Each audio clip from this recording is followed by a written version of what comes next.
جب no confidence ہو گئی آپ کی حکومت بن گئی تو آپ کو ایک مہینہ آئی ایم ایف سے یہ پیٹرول کی قیمت کے اوپر ٹائم اس لیے لگا کہ آپ کلیئر نہیں تھے کہ یہ ہمارے ساتھ ہیں ہمیں الاؤ کریں گے یا گھر بھیجیں گے. آپ نے بلکہ اس کے اوپر ٹویٹ بھی کر دیا کہ ہمارے ہاتھ پاؤں ہی باندھنے ہیں, تو پھر اس کا کیا فائدہ اس حکومت کا. آپ نے نہیں، باقی وہ لوگ بھی یہی ہاتھ کہتے پاؤں ہیں. والی بات جو ہے وہ ایسے ہی تھی کہ جس طرح سے یہ سپریم کورٹ کا مجھے نیب سپریم ایف کورٹ آئی اے کا والا جو تھا. احترام ہے، اور میں سمجھتا ہوں کہ سپریم کورٹ کا جو بھی فیصلہ، جو بھی حکم ہوگا اس کو تسلیم کیا جانا چاہیے، کیونکہ اگر کانسٹیٹیوشن کے اوپر آپ یقین رکھتے ہیں اور کانسٹیٹیوشنلزم چاہتے ہیں تو پھر عدالتوں کا، اور خاص طور پہ سپریم کورٹ جو کسٹوڈین ہے کانسٹیٹیوشن کی، تو وہ ماننا پڑتا ہے. لیکن جب یہ فیصلہ اس دن آیا، نیب ایف آئی اے والا ٹرانسفر نہیں نہیں پوسٹنگ نہیں والا. نہیں، جس دن یہ آیا اپنا یہ 25 مئی کا، تو میں نے تو یہی محسوس کیا کہ ہمارے ہاتھ پاؤں باندھ دیے گئے ہیں.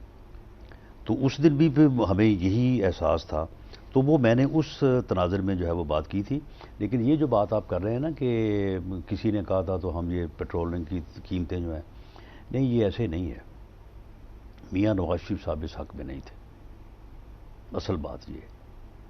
اصل میں اس میں آپ کی پارٹی میں دو میاں رائے تھی. نواز شریف صاحب بھی اور ہماری پارٹی میں بھی، یعنی چلے اکثریت نہ کہیں تو آپ، کیونکہ جب پھر بات ہوتی ہے تو پارٹی میں سب کو بات کرنے کا بھی اور اپنے ڈھنگ سے اپنی بات کو پوری طرح سے کرنے کا موقع جو ہے وہ سر ملتا ہے. آپ کی پارٹی میں دو اسکول آف تھاٹ تھے. ایک کہتے تھے کہ یہ سارے کڑوے فیصلے کر لیں تو پھر سال حکومت کریں تاکہ لوگوں کو بعد میں ریلیف دے کے الیکشن میں جا سکیں, اور اگر سال نہیں حکومت کر سکتے تو پھر اس کو کیئر ٹیکرز پہ چھوڑ دیں اور گھر جائیں, استعفے دے دیں, نہیں، الیکشن میں جائیں. الیکشن میں جائیں. الیکشن میں جائیں. اب آپ دیکھیں کہ اگر اس فیصلے سے پارٹی لیڈر جو ہے وہ قریب ہو، یعنی پارٹی لیڈر نے ڈیسیجن نہیں دیا کہ بھئی، اگر وہ ڈیسیجن دے دیتے کہ جی بالکل چھوڑیں، ریزائن کریں، الیکشن کروائیں، تو پھر تو ہو جاتا اسی طرح سے.